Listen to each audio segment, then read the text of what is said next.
Boa tarde. A Marinha faz novas diligências para contactar o navio Bubulina, apontado como responsável pelo derramamento de óleo que polui as praias do Nordeste há mais de 2 meses. E anuncia, encontrou fragmentos de óleo numa das ilhas de Abrolhos, a região que tem a maior biodiversidade marinha do Atlântico Sul. Reforma da Previdência. O presidente Jair Bolsonaro diz que vai manter a estabilidade dos funcionários públicos já concursados. A Polícia Federal investiga a morte de um líder guajajara num confronto entre madeireiros e índios no interior do Maranhão. O que fazer para chegar com confiança à primeira prova do Enem 2019 amanhã? O feriado de finados tem homenagens nos cemitérios em todo o Brasil e uma romaria em Juazeiro do Norte para celebrar os 50 anos da estátua de Padre Cícero. Nossos correspondentes nos levam a Lisboa, num passeio a bordo dos elétricos, os charmosos bondinhos de longa data. O Jornal Hoje está começando.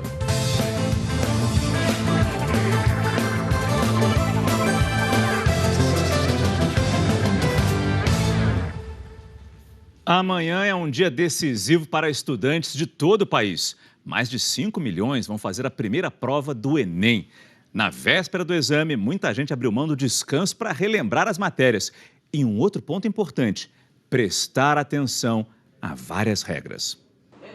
Já que o programa do sábado é aula, o figurino tem que ser confortável, no melhor estilo folga. Só que não, essa turma é pura ansiedade. Se eu estivesse em casa, eu ia ficar sem fazer até o que fazer, ficar ansiosa, ficar nervosa, chorando, nervosa, entendeu? Esse cursinho reuniu mais de 1.200 estudantes para um aulão. Na falta de espaço, o estudo foi no auditório. A expectativa é alta, mas a gente não pode ficar muito nervoso também, porque às vezes acaba atrapalhando o rendimento da prova, também complica. Tenho medo de ficar muito nervoso, de eu me auto-sabotar, que é uma prova complexa, muito texto, de ficar cansado.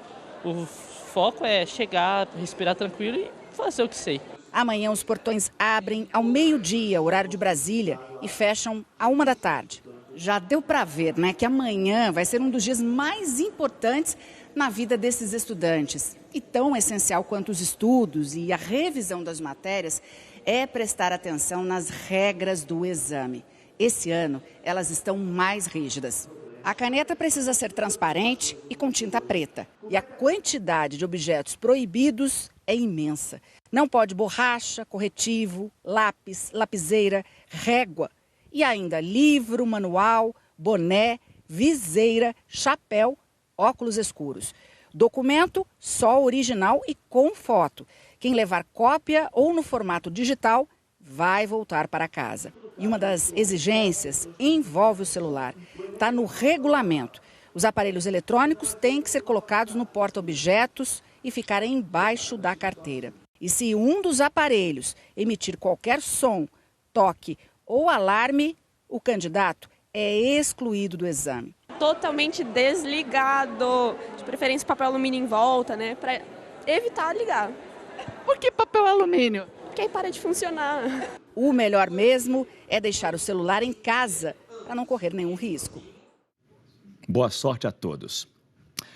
A Marinha confirmou hoje o que era um grande temor dos ambientalistas. Encontrou fragmentos de óleo na ilha de Santa Bárbara, no arquipélago de Abrolhos, no litoral sul da Bahia. É a área com a maior diversidade de vida marinha do Atlântico Sul. O ponto onde os fragmentos foram encontrados ficam dentro do Parque Nacional Marinho dos Abrolhos, berçário de espécies como a baleia jubarte e corais raríssimos, sensíveis ao material tóxico que vem contaminando as praias. Nós temos as imagens aqui no nosso telão, essas imagens foram feitas pela Marinha do Brasil e mostram os fragmentos de óleo encontrados na praia norte da ilha de Santa Bárbara, em Abrolhos. É mais uma triste notícia desde o início da chegada das manchas de óleo ao litoral brasileiro, há pouco mais de 2 meses. A Marinha Brasileira falou agora há pouco sobre a chegada desse óleo lá em Abrolhos. A gente vai até Salvador conversar com a repórter Andréa Silva, que acompanhou uma entrevista coletiva. Andréa, boa tarde.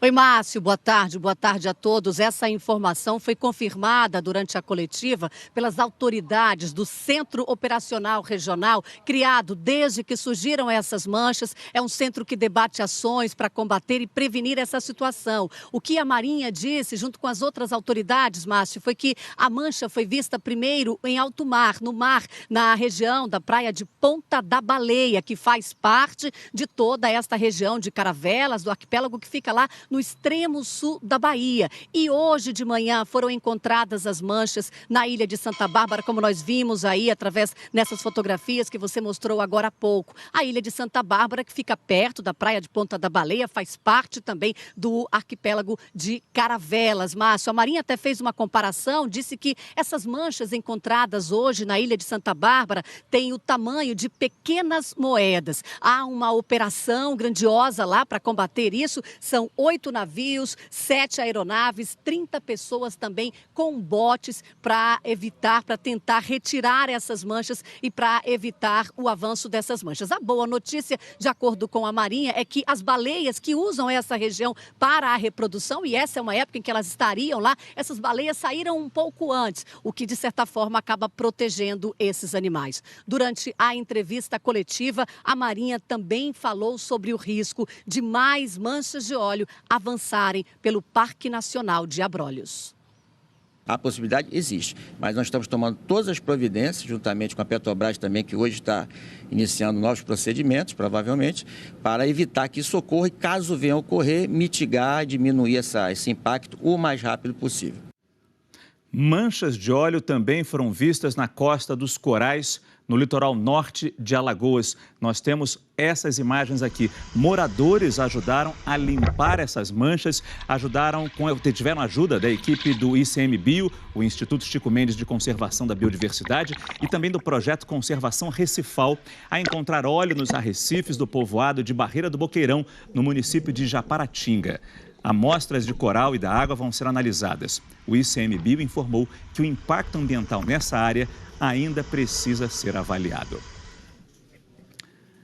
E uma equipe do Jornal Hoje embarcou num navio da Marinha para acompanhar o patrulhamento da costa nordestina em busca de óleo. Você vê agora a reportagem de Augusto César e Bruno Grubert. A tripulação, que já está acostumada a fiscalizar outras embarcações, recebeu a missão de rastrear as manchas de óleo em alto mar.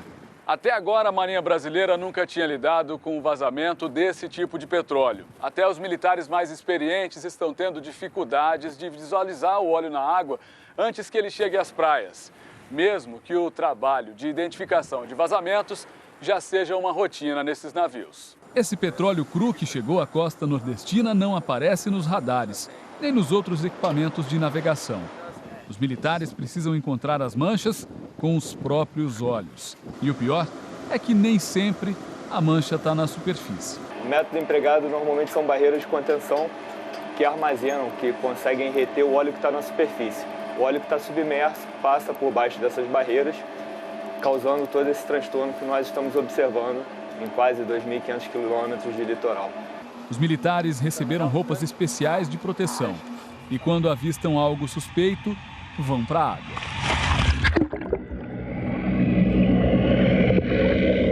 Dessa vez, não era óleo. E até agora foram poucos os casos em que militares dos 10 navios da Marinha que estão no Nordeste conseguiram recolher o petróleo em alto mar. Outro trabalho para saber se o óleo ainda está na costa nordestina, mais longe do alcance dos nossos olhos, está sendo feito por pesquisadores de Pernambuco, com apoio da Polícia Federal. E com a ajuda de uma tecnologia desenvolvida aqui mesmo e que já foi usada em outras pesquisas. A câmera Sassanga, criada pelo pesquisador Mauro Maida, da Universidade Federal de Pernambuco, grava imagens do fundo do mar em alta definição e por 4 ângulos em até 80 metros de profundidade. Nos últimos 3 dias, os pesquisadores da UFPE e do Centro Nacional de Pesquisa da Biodiversidade Marinha do Nordeste, o CPN, navegaram a uma distância de 33 quilômetros da costa no litoral sul de Pernambuco. Esses recifes profundos, são os principais pontos da pesca comercial no estado. São os ecossistemas que abrigam as agregações reprodutivas dos peixes, e é o ponto que as pescarias são mais produtivas. As imagens mostraram que o petróleo não se acumulou no fundo do mar. Pelo menos nesse trecho do litoral de Pernambuco, os corais e outros animais marinhos ficaram livres das manchas. Uma esperança para a natureza que tanto foi castigada por esse desastre ambiental. Pois é, são duas pontas nesse trabalho, reduzir o impacto ambiental e descobrir o que aconteceu, como foi esse vazamento. Para isso, as autoridades brasileiras monitoram o navio Bubulina, o principal suspeito de ter causado vazamento de óleo. A repórter Emily Virgílio tem as informações ao vivo para a gente. Emily, boa tarde para você. Oi, Márcio, boa tarde para você, boa tarde a todos. Com essa primeira etapa da investigação concluída, que apontou o navio grego como o único suspeito, agora é preciso entender o que aconteceu, por que aconteceu e, principalmente, se foi acidental ou se foi intencional. E são perguntas que só poderão ser respondidas quando a tripulação do navio Bubulina for ouvida. O navio segue em alto mar, na altura da costa da África do Sul, e só, segundo a Polícia Federal, sem destino. Por isso, as autoridades brasileiras vão ter que contar com o apoio da Polícia Internacional. A Polícia Federal já pediu informações a 5 países. O delegado responsável pelo inquérito falou hoje sobre a declaração da empresa Delta Tankers. A empresa disse que não foi procurada pelas autoridades brasileiras e que não houve também, em nenhum momento da viagem, nenhum evento relevante. O delegado disse que em nenhum momento também a empresa avisou sobre o vazamento. Vamos ouvir. Essa obrigação de fazer o contato, né, por tratado internacional e convenção, inclusive por legislação brasileira também, do suspeito, né, de vazamento, é daquele que fez o vazamento, mas nós estamos tentando o contato pelo canal de cooperação. Além disso, nós vamos fazer outras diligências para levantar o nome completo da tripulação, os dados totais do comandante, né, da empresa, o nome do dono da empresa. Agora pela manhã, em Brasília, o presidente Jair Bolsonaro comentou a investigação que levou à identificação do navio grego como responsável pelo vazamento de óleo no Brasil. Uma vez identificado, comprovado, tem a legislação nossa, tem a legislação internacional no tocante a isso também. Lá atrás, você deve lembrar, para transporte de petróleo, vários países fizeram exigência que os navios tivessem casco duplo para evitar um acidente. Tá? Essa legislação é complexa também, eu prefiro não falar sobre ela. O presidente Bolsonaro também falou sobre a reforma administrativa que vai mandar para o Congresso Nacional. A reforma só vai afetar novos funcionários. O presidente garantiu que os atuais funcionários públicos continuarão tendo estabilidade no emprego. A ideia é daqui para frente, só para os futuros concursados. Daqui para frente não teria estabilidade. Essa que é a ideia que está sendo estudada. Lógico que algumas carreiras tipo de Estado, você vai ter que manter estabilidade. Eu não posso formar, por exemplo, um sargento, um capitão Forças Especiais e depois mandá-lo embora. Até que a formação específica para aquela atividade. Bem como outra do servidor civil também, que eu não quero entrar em detalhe aqui. Olha, estabilidade hoje, não se fala estabilidade nas Forças Armadas, né? Tudo nas Forças Armadas tem que ter concurso. Até a Constituição de 88, quem rompia a barreira dos 10 anos ganhava estabilidade. Hoje todo mundo tem que ser concursado. Para o militar, estabilidade é via concurso. Bolsonaro reiterou que não vai à posse do presidente Alberto Fernandes, recém-eleito na Argentina, e afirmou que não haverá retaliação ao país. Eu não vou na posse dele. Quem comemora com o Lula livre, desrespeitando a legislação brasileira e desrespeitando um povo que foi roubado por um partido cujo comandante é esse que está preso, fica complicado. Agora, da minha parte, não haverá retaliação nenhuma, zero. A gente espera que o nosso comércio continue sendo feito, é exemplo que foi feito com máquina até o momento. Nós falamos agora do caso Marielle Franco, uma das promotoras que participavam da investigação, pediu afastamento. Depois de 2 dias de reuniões, foi anunciada a decisão ontem no fim da tarde. O Ministério Público informou que, em razão dos acontecimentos recentes, a promotora Carmen Elisa Bastos de Carvalho optou voluntariamente por não atuar mais no caso. Carmen Elisa foi uma das promotoras do GAECO que pediram à Justiça a inclusão dos áudios do condomínio de Jair Bolsonaro e a perícia dos áudios no processo.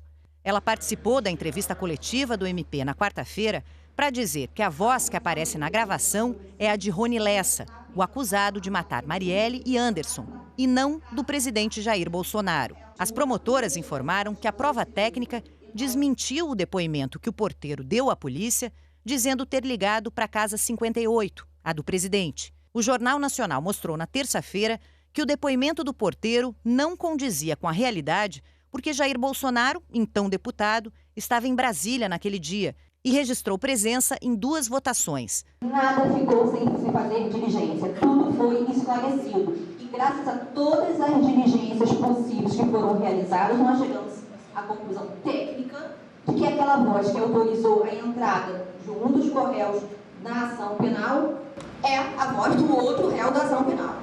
Os questionamentos sobre a imparcialidade da promotora no caso surgiram depois que apareceram fotos em que Carmen Elisa apoiou a candidatura de Jair Bolsonaro à presidência. A Folha de São Paulo e o site The Intercept publicaram as fotos de uma rede social da promotora em que ela usa uma camiseta com o rosto de Jair Bolsonaro e a frase "Bolsonaro presidente". Em outra postagem, de 1º de janeiro, Carmen Elisa fotografou a cerimônia de posse de Jair Bolsonaro e escreveu: "Há anos que não me sinto tão emocionada. Essa posse entra naquela lista de conquistas como se fosse uma vitória". Nessa outra, Carmen Elisa aparece abraçada com o deputado Rodrigo Amorim, do PSL do Rio, que quebrou uma placa em homenagem à vereadora Marielle Franco no ano passado. Em nota, a promotora diz que a Constituição garante a livre manifestação de opção política e ideológica e que jamais atuou sob qualquer influência política ou ideológica. A TV Globo apurou que na primeira reunião para tratar da saída da promotora na quinta noite, houve momentos tensos com gritos e discussões e que o afastamento de Carmen Elisa já era dado como certo, mas a promotora ainda se recusava a sair do caso. A Corregedoria-Geral do Ministério Público informou que, diante da repercussão relativa às postagens da promotora, foi instaurado procedimento para análise. A Associação Nacional dos Peritos Criminais Federais criticou pontos da perícia feita pelo Ministério Público do Rio e questionou a forma e a rapidez com que o trabalho foi concluído. Na quinta-feira, o Jornal Nacional mostrou que os peritos responderam às perguntas das promotoras em apenas 2 horas e 25 minutos. Perguntas que só foram feitas um dia depois de o Jornal Nacional revelar o depoimento do porteiro. Foi uma análise muito superficial, né? Não contemplou todos os vestígios disponíveis e foi feito de uma forma muito célere, né? Então, talvez fosse necessário um aprofundamento maior, colher outros tipos de vestígios, sejam eles os vestígios físicos que estavam na guarita, computador, circuito interno de TV, né, uma identificação de locutor talvez mais robusta.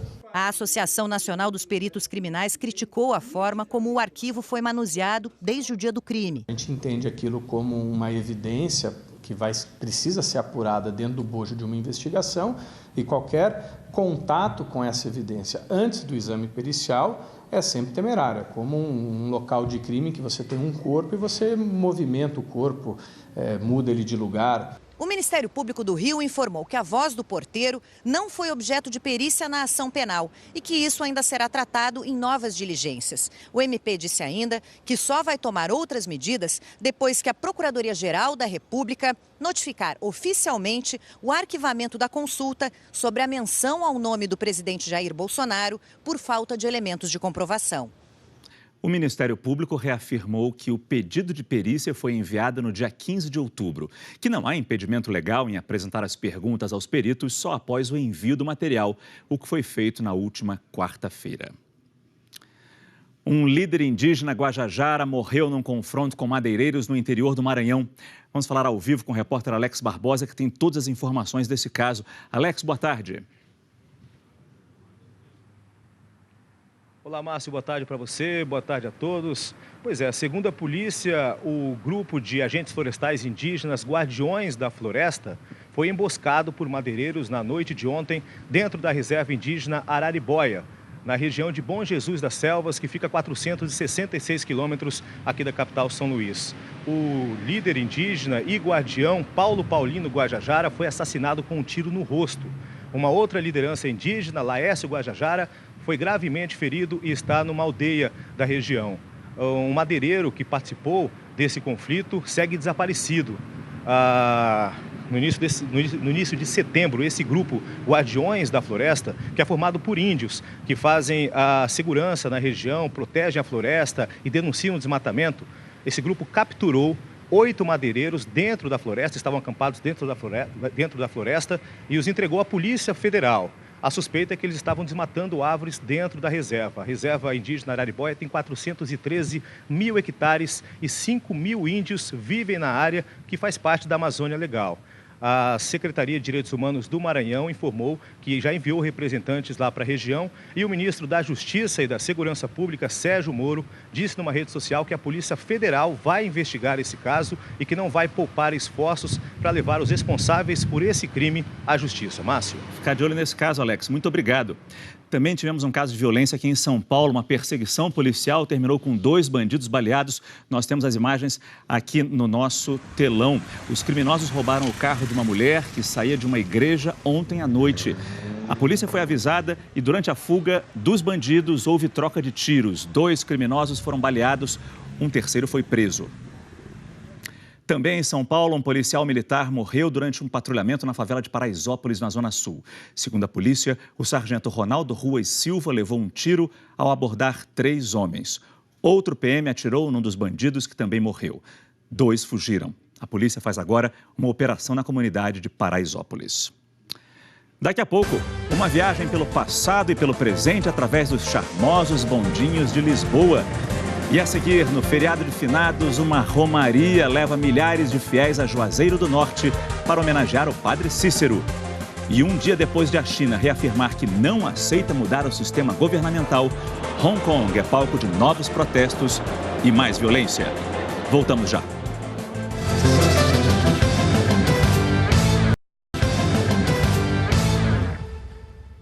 Neste dia de finados, os cemitérios de todo o Brasil estão cheios para homenagens aos que já se foram.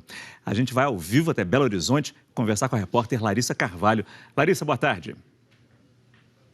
Oi, Márcio, boa tarde. O 2 de novembro é sempre assim, né? Um dia de muita saudade, homenagem, lembranças, não é? Aqui em Belo Horizonte, os cemitérios estão cheios durante toda a manhã. As pessoas vêm trazendo flores, velas, trazendo orações para homenagear os que já se foram. Segundo a Prefeitura, cerca de 100 mil pessoas devem passar pelos cemitérios públicos da capital, são 4 durante todo o dia. Em Minas Gerais, um dos túmulos mais visitados neste sábado é o do médium Chico Xavier. Ele está enterrado no cemitério São João Batista, na cidade de Uberaba, no Triângulo Mineiro. O líder espiritual morreu em 2002 e desde então seu jazigo virou um ponto turístico e recebe visitantes de todo o país. Aqui em Belo Horizonte, cemitérios abertos até às 5h30 da tarde, com missas e também cultos evangélicos, Márcio, durante toda a tarde.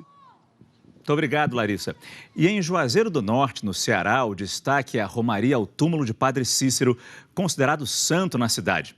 Quem conta pra gente essa história é o repórter Edson Freitas. Edson, boa tarde.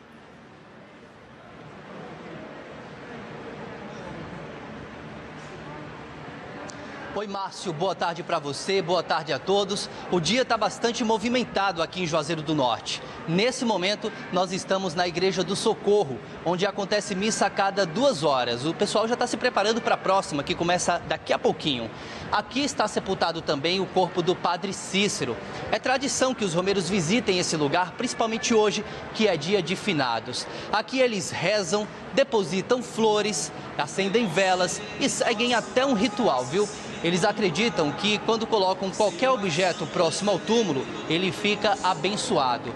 Este ano, o romeiro teve um motivo a mais para vir a Juazeiro do Norte. É porque o monumento ao Padre Cícero, a estátua de 27 metros, que fica no ponto mais alto de Juazeiro do Norte, na Colina do Horto, está completando 50 anos. É o símbolo da fé do povo nordestino. Padre Cícero Romão Batista, que fundou a cidade de Juazeiro do Norte, foi o primeiro prefeito, é considerado santo pelo povo aqui no Nordeste. A Romaria de Finados, que começou no último dia 29 de outubro e termina hoje, dia 2 de novembro, é considerada a maior de Juazeiro do Norte e recebeu durante esses dias quase 500 mil pessoas, Márcio. Muito obrigado, Edson. Bom trabalho para vocês aí. Tiago Scheuer está chegando aqui no nosso estúdio para falar da previsão do tempo. Tiago, boa tarde. Tudo bem, Márcio? Quer dizer, as chuvas voltaram com força na região sul, é isso? Voltaram, sim. Boa tarde para você, Márcio, para você também, né, em casa. O dia já começou, aliás, com temporais e também grandes acumulados, em parte ali do Rio Grande do Sul, né? A região da Campanha, no sul gaúcho, está sendo a mais atingida. Em Jaguarão, por exemplo, foram 33 milímetros de chuva nas últimas 6 horas, Márcio. Isso é bastante coisa, né? E qual a explicação para isso? Então, a gente tem uma frente fria que está passando por lá, né? A frente fria, ela avança pelo Rio Grande do Sul, está deixando todo o centro-sul gaúcho assim, ó, cheio de nuvens carregadas. Já em Porto Alegre, a chuva não vem com tanta força, mas pode ter raios agora à tarde e a máxima vai chegar aos 29 graus. Santa Catarina e Paraná ainda tem pancadas isoladas hoje de chuva, tá? Assim como praticamente todo aqui o centro-oeste, norte do Brasil também. Atenção para os temporais no Amazonas, no Acre, também em Roraima. E pega aqui Tocantins, parte aqui de Minas Gerais, também Rio de Janeiro e Espírito Santo e até o sul da Bahia. Ontem, no fim da tarde, choveu muito em Uberlândia, no Triângulo Mineiro. Ruas e avenidas alagaram e aí uma cratera, você vai ver, acabou se abrindo nesse ponto. Em BH, pode ter, então, chuva forte agora à tarde. Olha só, 29 graus. Rio de Janeiro com 31 também chuva. Cuiabá, Manaus e Floripa, todas aí no tempo mais abafado e com chance de chuva. Pois é, tá chovendo e tá quente. Sim. Imagina onde tá sol. Pois é, a gente viu naquele mapa ali 2 áreas de sol, né, Márcio? Eu mostro em detalhes, né? O caso aqui também de São Paulo, calor de 32 graus agora à tarde, nada de chuva. O tempo firme tá garantido hoje, você vê imagens ao vivo de São Paulo. E aí, com isso, umidade do ar, né, cai bastante, não só em São Paulo, como em boa parte do Brasil. Centro-oeste nesta condição, Tocantins, praticamente também todo o Nordeste com tarde muito seca. E aí o sol vai brilhar bastante em boa parte da região, né? Salvador, João Pessoa e Teresina estão na rota do sol. Atenção, Teresina, 38 graus de máxima. E amanhã continua assim? Amanhã vai continuar quente por lá e também tem chuva, tá? Chuva forte, ela vai se espalhar por todo o Rio Grande do Sul e também chega a Santa Catarina. Você vê nesse mapa aqui, onde ela se acumula mais, é onde também o azul tá mais escuro. E veja só que tem chuva ainda em Mato Grosso e chuva acumulando também entre o Acre e Amazonas. Em São Paulo, viu, Márcio, essa chuva, ela deve voltar amanhã, mas naquela forma de pancadas isoladas à tarde. Nada que assuste. Tá bom? Nada que assuste. Obrigado, Boa Thiago. tarde, bom fim de semana. Igualmente. Tchau, gente. Noticiário internacional agora. Hong Kong vive mais um dia de protestos e violência. Milhares de pessoas estão nas ruas contra as tentativas do governo chinês de enfraquecer as liberdades individuais em Hong Kong. Este já é o 22º final de semana consecutivo e, como das outras vezes, houve confronto com a polícia. A manifestação de hoje acontece um dia depois de a China alertar que não vai tolerar nenhuma mudança no sistema governamental e anunciar que vai reforçar o sentimento de patriotismo nesse território semi-autônomo. A seguir, a crônica dos correspondentes internacionais. Uma viagem por Lisboa a bordo dos centenários bondinhos, ou melhor, a bordo dos elétricos guiados por simpáticos guarda-freios. Até já.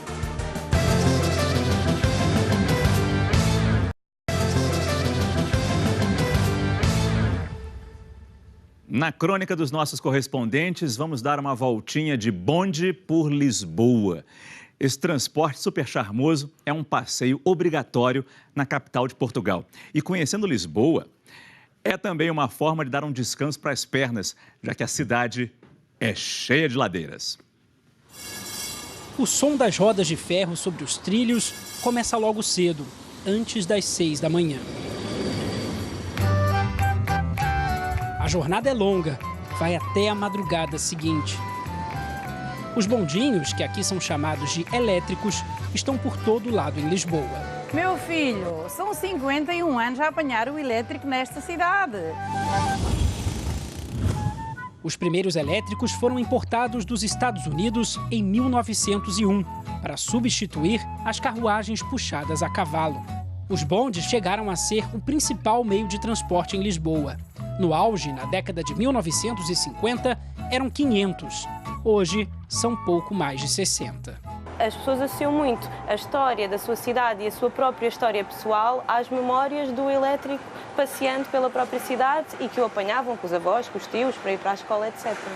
Os bondinhos são um símbolo da cidade, como o fado e os pastéis de Belém.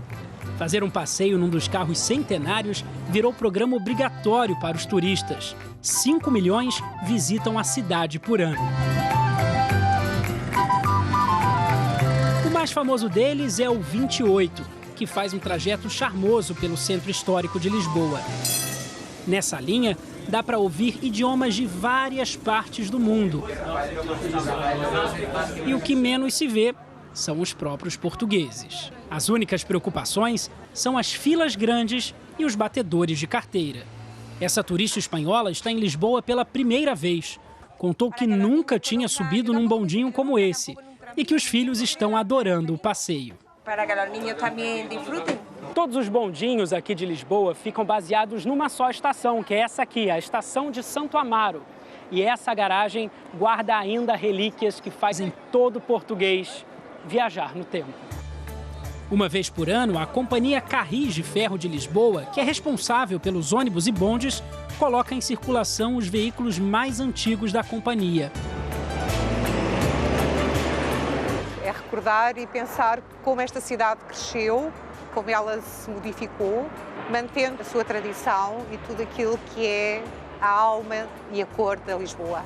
6 bondinhos saem em desfile, algumas relíquias com mais de 100 anos.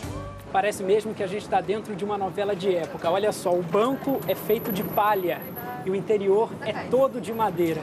Apesar do número de linhas ter diminuído bastante, só no ano passado, aqui em Lisboa, foram vendidos mais de 125 milhões de bilhetes para passeios aqui dentro de um bondinho como esse. Apesar de uma Lisboa mudada e moderna, os simpáticos elétricos resistem. Este velho companheiro dos portugueses segue viagem em boa velocidade, testemunhando as transformações e a história de Lisboa. Os condutores, ou melhor, os guarda-freios, que o digam. Eu sou uma suspeita porque acho Lisboa lindíssima e Lisboa sem elétricos também perderia muita graça. Costumo dizer que o elétrico é um postal vivo da cidade e é o símbolo com que as pessoas identificam Lisboa, por exemplo. Toda a gente sabe o que é o elétrico.